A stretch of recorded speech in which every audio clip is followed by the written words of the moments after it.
Saya akan membacakan peraturan persidangan. Hadirin sidang dimohon untuk mendengarkan dan mematuhinya. Tata tertib sidang perkara pidana nomor register perkara 239 garis miring PIT B garis miring 2019 garis miring Pengadilan Negeri Tasikmalaya. Pada saat majelis hakim memasuki dan meninggalkan ruang sidang, semua yang hadir berdiri untuk hormat. Selama sidang berlangsung, pengunjung sidang harus duduk dengan sopan dan tertib di tempatnya masing-masing dan memelihara ketertiban dalam ruang sidang. Pengunjung sidang dilarang makan, minum, merokok, membaca koran, atau melakukan tindakan yang dapat mengganggu jalannya sidang.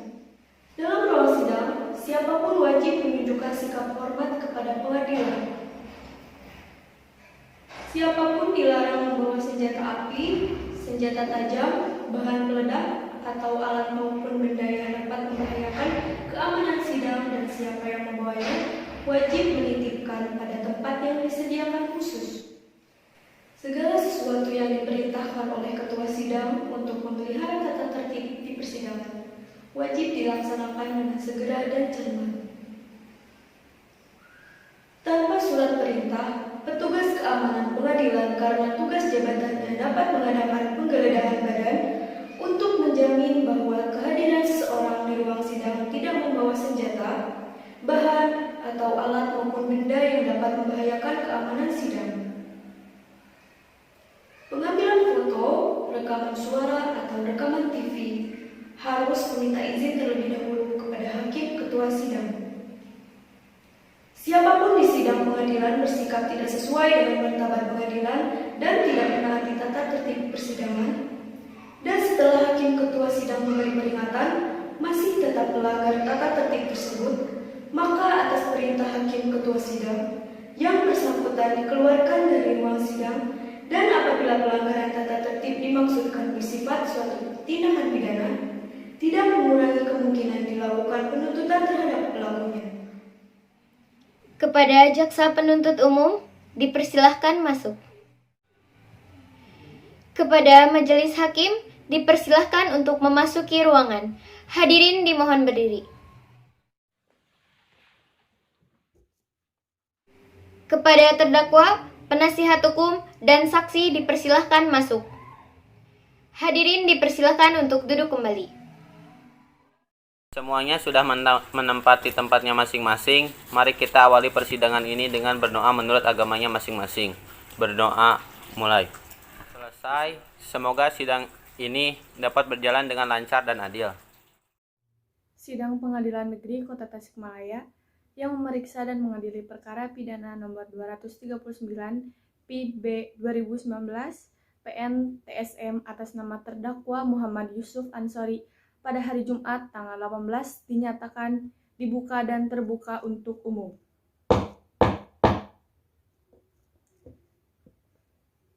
Dalam kasus ini, apakah saudara terdakwa didampingi oleh penasihat hukum? Ya, saya didampingi oleh penasihat hukum yang mulia. Ya, yang mulia. Benarkah saudara penuntut umum adalah penasihat hukum dari terdakwa Muhammad Yusuf? Coba tunjukkan surat kuasa dan surat izin berbicara. Saudara penuntut umum sah?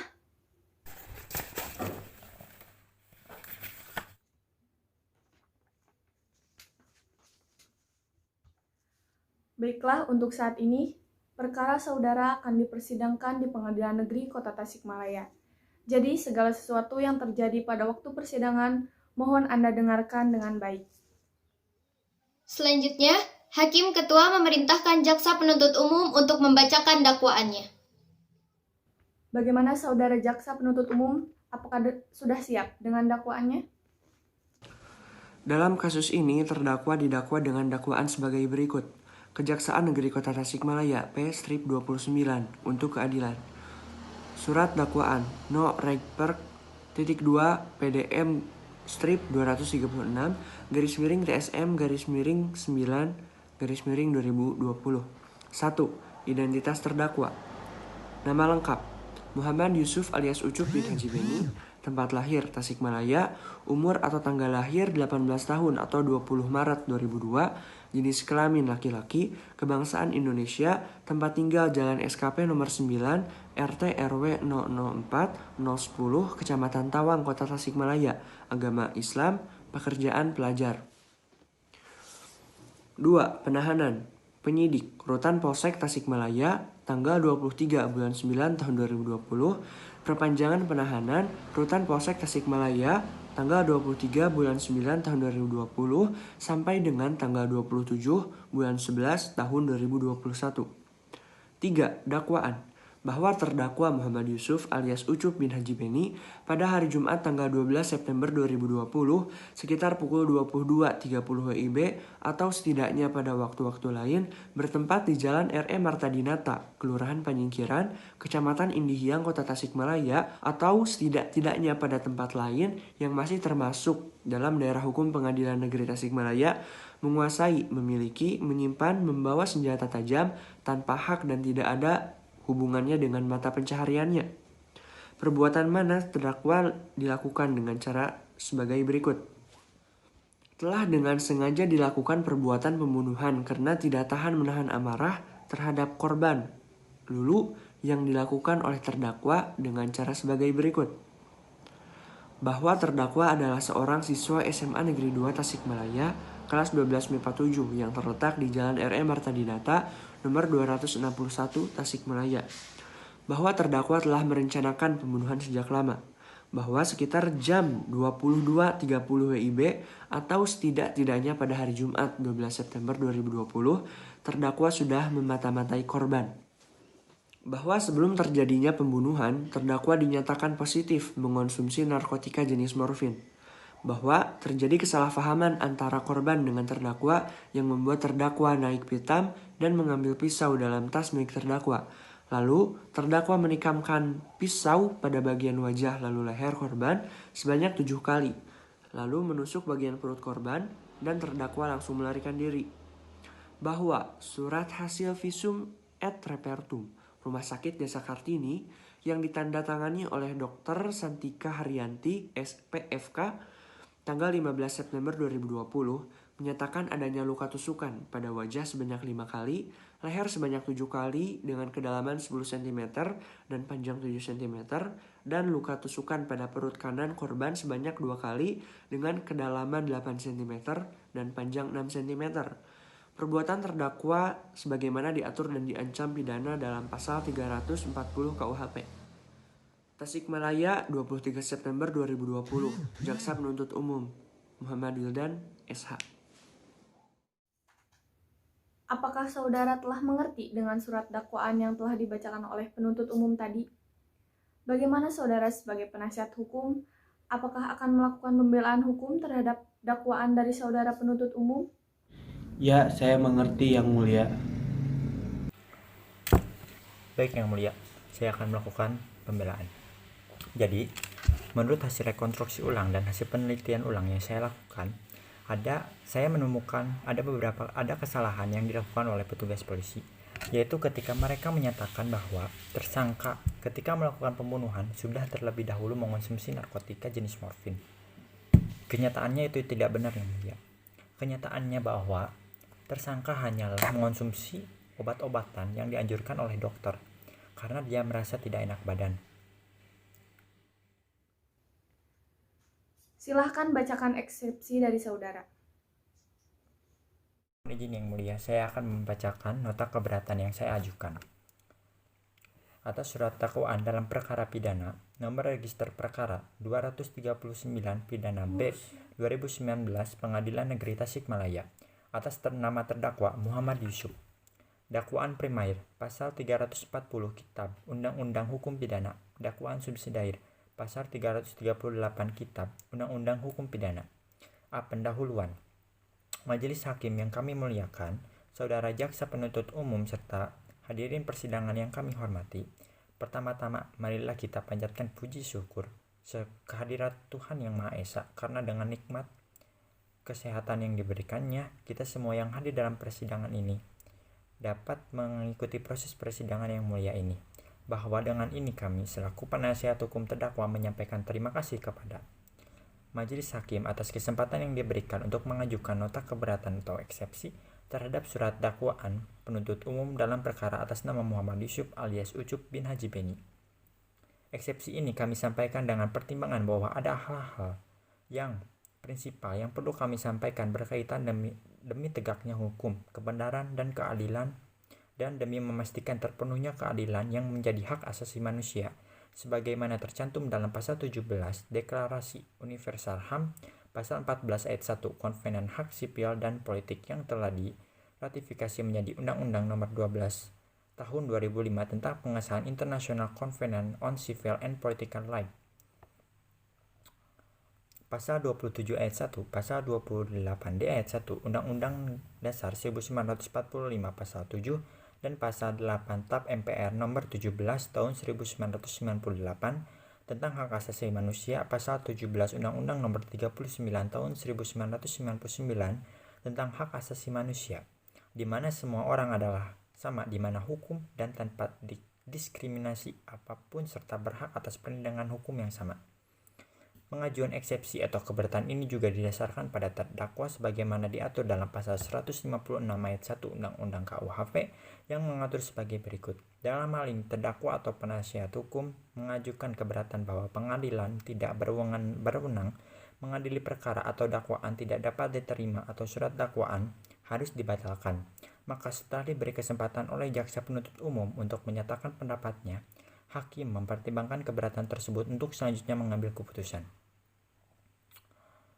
Pengajuan eksepsi yang kami buat ini sama sekali tidak mengurangi rasa hormat kepada jaksa penuntut umum yang sedang melaksanakan fungsi dan juga pekerjaannya.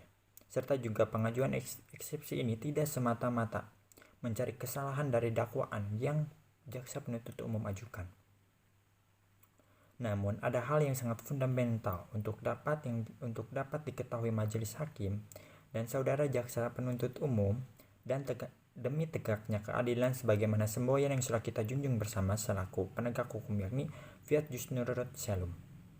Dan juga pengajuan eksepsi ini bukan untuk memperlambat jalannya proses peradilan ini sebagaimana disebutkan dalam asas trilogi peradilan, namun sebagaimana disebutkan di atas bahwa pembuatan dari eksepsi ini mempunyai makna serta tujuan sebagai penyeimbang dari surat dakwaan yang disusun dan dibacakan dalam sidang.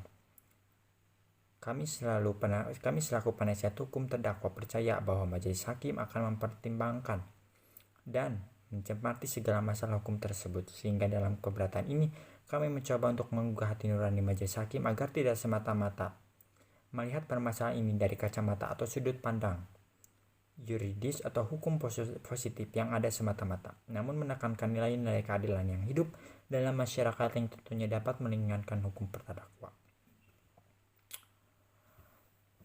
Alasan keberatan saya, setelah mempelajari dan memahami surat dakwaan jaksa penuntut umum yang dibacakan pada tanggal 19 September 2020, kami hendak mengajukan keberatan atas surat dakwaan tersebut sesuai dengan prinsip-prinsip atas asas hukum acara pidana yang berlaku.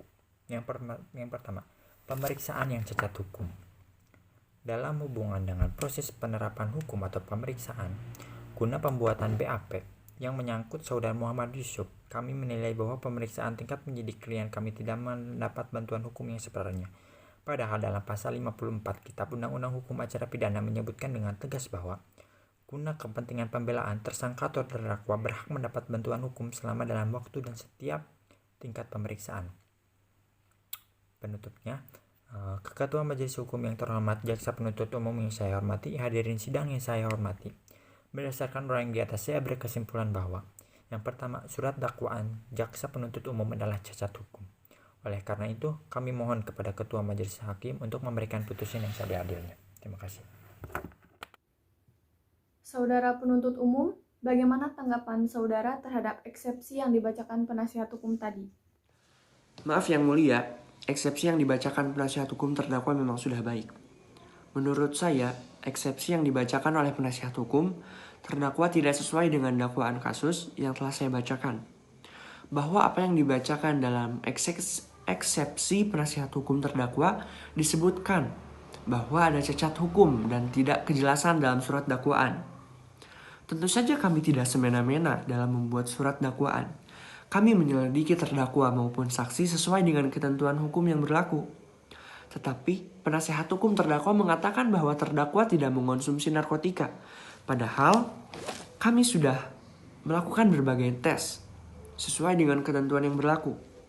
Bahwasanya dinyatakan positif mengonsumsi narkotika, lebih tepatnya terdakwa mengonsumsi narkotika jenis morfin yang tidak mungkin zat tersebut dimasukkan ke dalam obat sesuai anjuran dokter. Seperti yang saya sampaikan tadi, memang benar tersangka sudah mengonsumsi narkotika jenis morfin, namun tidak ketika sedang melakukan pembunuhan, namun 3 bulan ke belakang, yaitu ketika belum ada rencana pembunuhan atau belum ada inisiat pembunuhan dari tersangka. Otomatis jika dilakukan tes urin di 3 bulan yang akan datang, hasil dari urin masih terkandung narkotika jenis morfin pada 3 bulan yang akan datang ini. Saudara penuntut umum, bagaimana tanggapan saudara terhadap resepsi yang dibacakan oleh penasihat hukum tadi? Maaf yang mulia, tetapi saya merasa bahwa eksepsi yang dibacakan penasihat hukum keliru. Menurut hasil riset bahwasannya morfin akan hilang pada tubuh manusia dalam jangka waktu maksimal 3 hari. Hal ini membuktikan bahwasannya terdakwa mengonsumsi morfin sebelum kejadian berlangsung.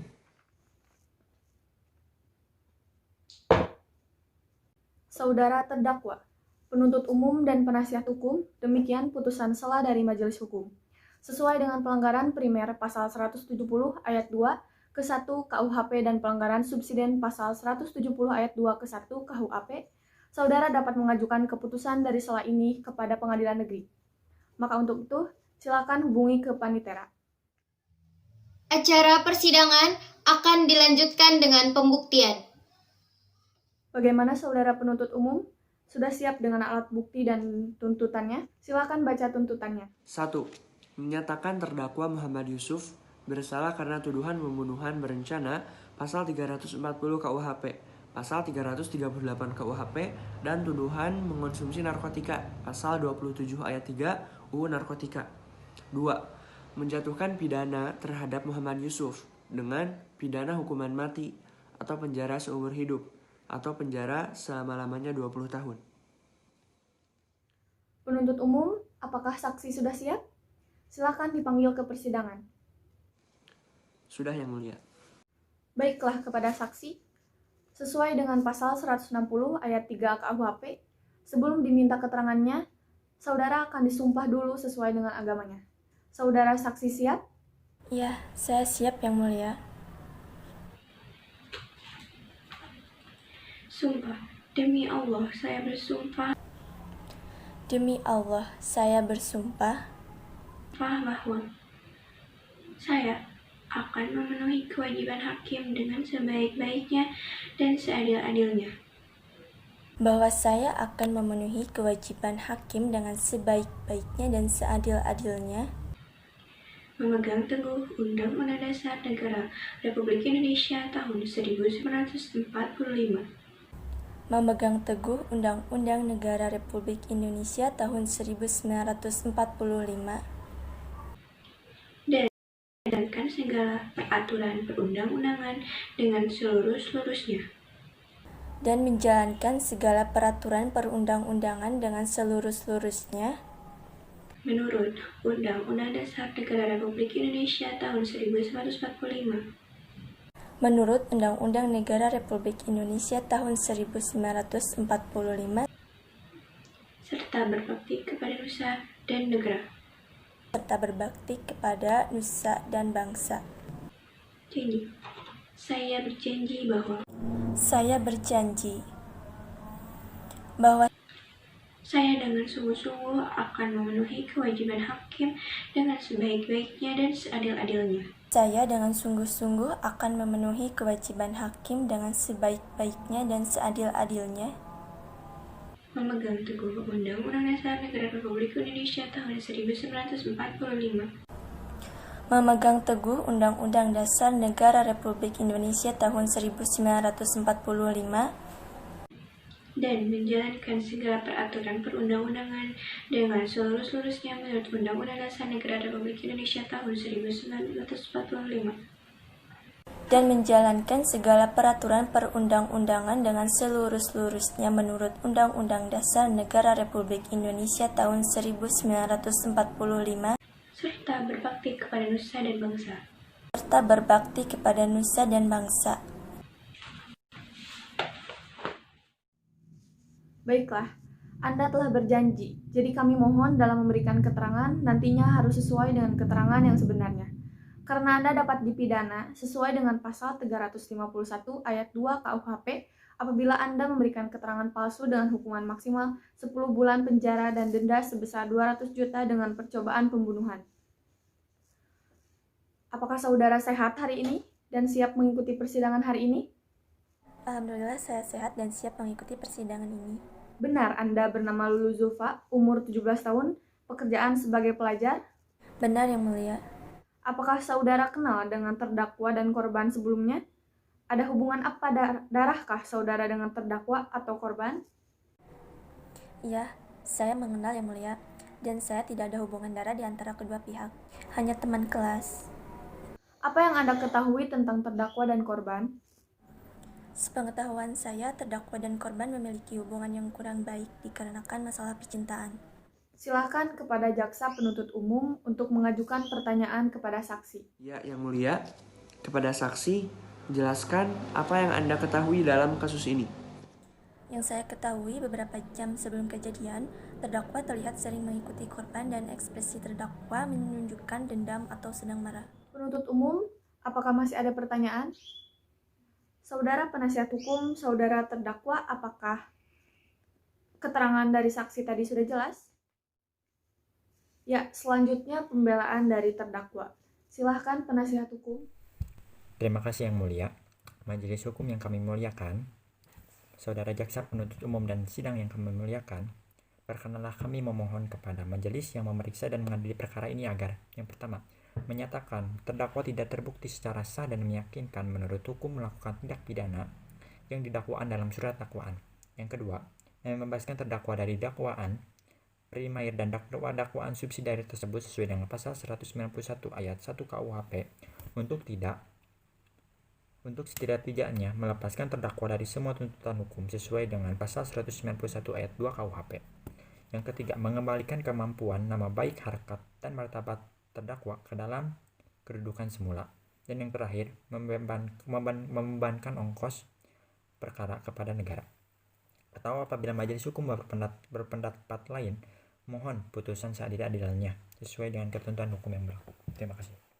Terima kasih penasihat hukum. Apakah penuntut umum sudah mengerti dan apakah ada barang bukti? Ada Yang Mulia, saya mempunyai barang bukti bahwa dalam persidangan ini, rekan jaksa penuntut umum telah mengajukan barang bukti berupa 1. Pisau, 2. Sidik jari pelaku dan korban, 3. Hasil tes urin terdakwa atau pelaku. Selanjutnya, pembacaan amar putusan dan vonis untuk terdakwa oleh hakim anggota. Berdasarkan catatan sidang tadi, maka agenda sekarang yaitu akan dilanjutkan dengan pembacaan putusan. Saya Fani Maharani di sini sebagai hakim anggota akan menyatakan bahwa terdakwa Muhammad Yusuf Ansori terbukti secara sah dan meyakinkan bersalah dari dakwaan dan menjatuhkan hukuman penjara selama 20 tahun.